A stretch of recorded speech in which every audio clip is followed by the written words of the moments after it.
E aí a realidade simulada, ela é a cereja do bolo aí, né, de qualquer capacitação.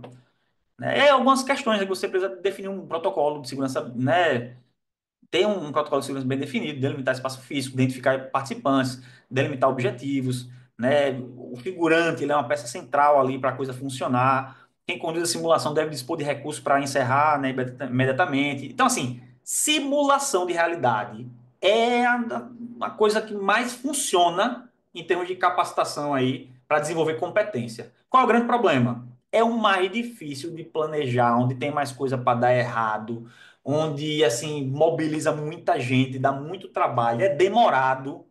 Então, assim, velho, é difícil fazer. Operacionalizar, aplicar mesmo, principalmente quando a gente está falando de instituições, né? Eu não estou falando de treinar 20 pessoas, estou falando de treinar, sei lá, a gente vai ter, tá tendo concurso agora, vão vir 300 alunos soldados ao mesmo tempo no ambiente de formação. E às vezes você vai fazer uma simulação dessa que para 20 pessoas você leva a tarde toda. Imagina aí, conduzir isso para 300. E outra coisa, né? A diversidade de cenários possíveis para atividade policial. Quais você vai simular? O que é que vai ser mais representativo ali do que o cara vai encontrar na rua, tal? Então, não é fácil de fazer. Não é à toa que a maioria das instituições falham nisso aí. O Force on Force, ele é um tipo de simulação de realidade, beleza? No Force on Force você tem força contra força, tem pessoas. Por exemplo, você pode ter simulação de realidade com a realidade virtual. Você pode ter a realidade aumentada. Você colocou um óculos de realidade virtual, mas que você vai continuar vendo o ambiente normal, só que elementos de virtuais vão se inserir na sua visualização do mundo real. Essa é uma realidade aumentada. É outra área aí com possibilidades incríveis para treinamento, por exemplo, casas de matar, etc. A gente vai conseguir talvez fazer o Force on Force com tiro real, né? Algo parecido com Force on Force, porque você vai estar dando tiro real e você vai estar atirando em coisas virtuais, mas dentro do ambiente real. Não sei se deu para entender. No Force on Force, você tem a interação entre pessoas, né? Força contra força, máxima fidelidade no contexto interpessoal da violência, marcadores somáticos mais eficazes, não tem muita elucubração, você consegue ver o que funciona e o que não funciona, né? Aqui a gente consegue ver velho, várias distorções de percepção, deterioração da performance de maneira bem coerente. Né? Só que para isso funcionar depende muito do desenho instrucional, tá bem feito. Não é fácil.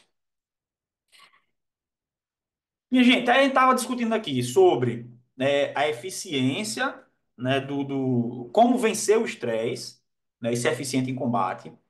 A gente viu que tem abordagens que demandam tempo e esforço diferente, né? A gente falou que ali, pô, você tem a possibilidade de mitigar o estresse, possibilidade de uma abordagem congruente, que nem sempre você tem tanto tempo para poder desenvolver de maneira mais completa uma habilidade. E às vezes você, meu irmão, não tem jeito, vai ter que aprender. Isso vai demandar mais tempo. Então a principal questão é tempo de treinamento, beleza? E recursos de treinamento para eu conseguir chegar num determinado nível. Essa é a dificuldade. Então a gente chega num assunto que é bem polêmico para todo mundo, que é o que está certo e o que está errado nesses cursos operacionais, de tropas de operações especiais, curso do BOP, curso dos CIOs, dos SAS, parará. E por que esses treinamentos são tão rigorosos? E qual a ideia, né, por trás disso? Qual é a falha? Enfim, é bem complexo, né? E aí, uma coisa que eu gosto sempre de falar é que a gente precisa diferenciar o que é uma capacitação técnica e o que é uma seleção de perfil. Que muitas vezes esses cursos vão precisar fazer as duas coisas. E é aí que o negócio se complica. Deixa eu voltar aqui. E é aí que a coisa se complica. Porque, como a gente estava falando, né? A competência, eu só tenho a competência quando eu consigo resolver o problema real. Nesses cursos, eu vou ter uma série de capacitações técnicas, o cara vai aprender a atirar melhor, a manusear equipamentos de altura para fazer rapel, o cara vai aprender sobre explosivos, vai aprender paraquedismo, enfim, vai aprender várias coisas. Mas tudo isso ele aprende para poder conseguir resolver um problema. E esse problema precisa de componentes aí também atitudinais, características psicológicas, que são subjetivas, enfim. Todo mundo consegue aprender? Se você não tiver uma patologia, sim, a gente pode dizer, todo mundo consegue aprender. Só que nem todo mundo aprende no mesmo tempo. E muitas vezes essas instituições, quando fazem esses cursos, têm limitação de tempo. E, ao mesmo tempo, tem padrões de performance, estándares ali, né? Coisas que o cara tem que fazer daquele jeito naquele período. Então, é normal que nem todo mundo consiga atingir esses padrões. Além disso, essas unidades vão precisar fazer uma análise subjetiva para o perfil do indivíduo, que tem características emocionais, esse perfil características emocionais, fatores de resiliência, como ele lida com estresse. Lembra que a gente falou lá que o cara pode passar uma situação de estresse, aí tem um que vai fumar, tem outro que vai tentar resolver o problema. Às vezes a mulher tá de TPM, aí vai tomar sorvete. Isso daí você está lidando com o emocional ou com o problema. Mas a mulher, ela aprende que tem como resolver o problema da menstruação. Eu acho que hoje até tem algumas opções aí, né? Talvez algum tipo de terapia que você pare de menstruar ou não, não sei se o para. Não tem lugar de fala, né, para opinar nisso. Mas a gente vai ter essas formas de encarar as situações que a gente passa. O que é que quem está coordenando o curso quer ver durante o curso? Justamente se o indivíduo naquela situação mais parecida possível com as atividades que vão ser desenvolvidas depois de formado, se ele consegue lidar com os problemas e resolver os problemas. Se ele tem criatividade, se ele tem liderança, se ele tem versatilidade para poder lidar. Um resumo desses componentes subjetivos psicológicos estão bem delimitados nos mandamentos de operações especiais, que a gente vai ver logo que é seguir. E aí vem um negócio que assim é complicado da gente aceitar. Os recursos que a gente tem para selecionar perfil, eles não são compatíveis com o que funciona para ensinar alguém alguma coisa, tecnicamente. São meio que ferramentas opostas. Não sei se eu fui claro. Mas, por exemplo, para o cara aprender bem, ele tem que repetir, né? Ou seja, aprender sobre estresse, treinar sem estresse, depois treinar com fatores estressores, ele tem que dormir bem, ele tem que comer bem, para potencializar a aprendizagem. Aí, qual é o recurso para a seleção do perfil nessas unidades? Eu vou deixar o cara sem dormir, né, com restrição, né, fisiológica de todo tipo, dá um excesso de demanda, ele vai dormir pouco e eu quero ver quem consegue ainda resolver o problema, porque eu quero peneirar, porque eu sei que nem todo mundo tem o que eu preciso e eu não tô com tempo nem recurso para desenvolver. Como é que eu desenvolvo caráter em alguém? Como é que eu desenvolvo aspectos aí subjetivos que, porra, não, meu, é muito mais fácil selecionar quem tem e tirar quem não tem.